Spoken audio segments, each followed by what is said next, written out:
When the ancient Greeks went back to Egypt, they asked the Egyptian priest cults what was civilization like a long time ago. And they said that in the previous 10,000 years, they had major devastating events. These were the type that crushed their civilization.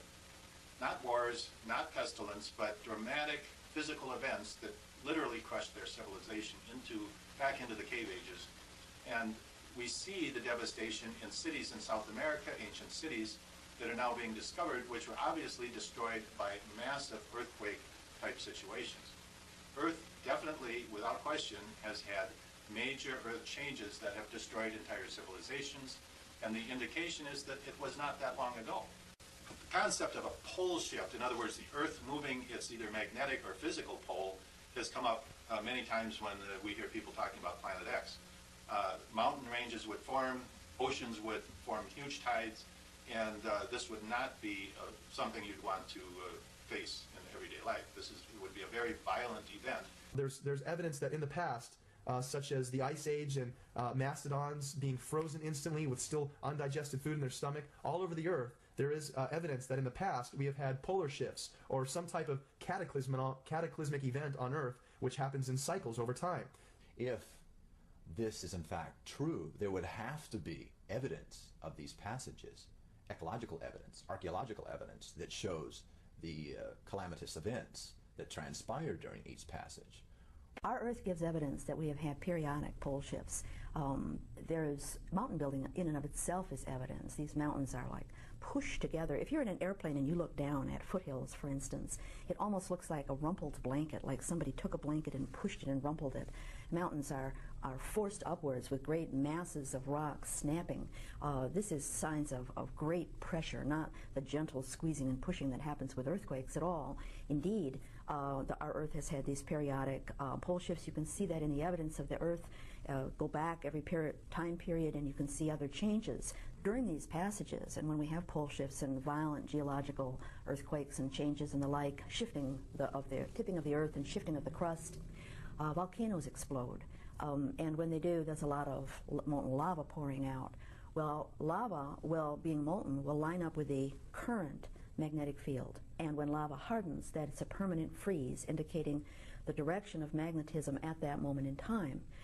Well, this is one way that they've determined the wandering pole theory, where they've identified places on Earth where they say at one time this appears to have been the North Pole, or that appeared to have been the South Pole, is through this frozen lava alignment. For instance, off of Japan, there's cities and roads that they find under the water. In Bermuda, we see roads and walls and the like.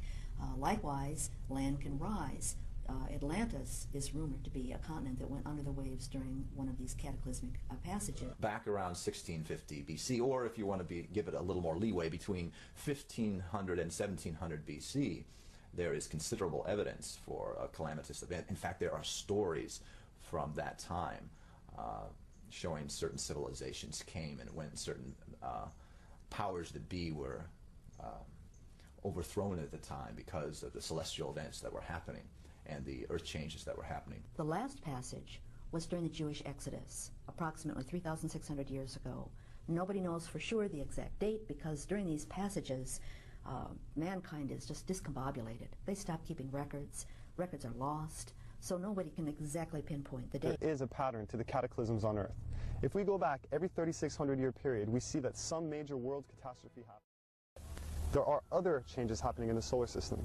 One such theory says that cow flatulence, believe it or not, is responsible for depleting our ozone layer, which leads to our polar caps melting. But what about Mars? What about Mars's polar caps? They seem to be melting as well. There are many changes happening in the solar system. So what would be influencing our entire solar system as a whole, not just Earth? Observations are being made, and with little notice to the public. This article from CNN tells of a potential killer comet detected with only weeks of warning. In recent times, new planets and outer solar bodies are being discovered and observed. With so much sky to observe, it's no wonder we have so many last-minute reports of potential near misses. Or could there be more that is being downplayed in the media or withheld altogether?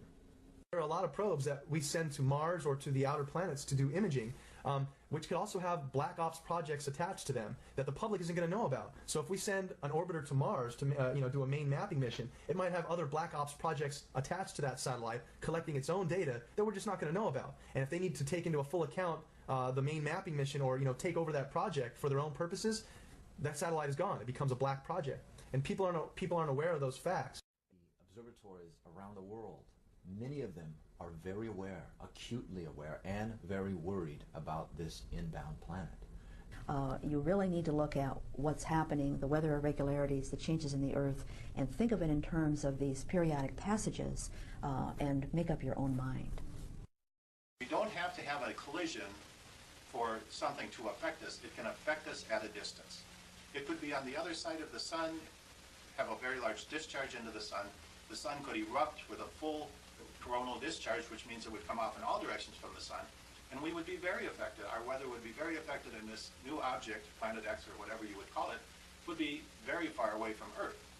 So the thing I want to stress is that you do not need a direct collision with something to be affected. The government agencies, they are basically under contract not to tell you anything. The scientists have signed non-disclosure agreements. Basically, they're under a gag order.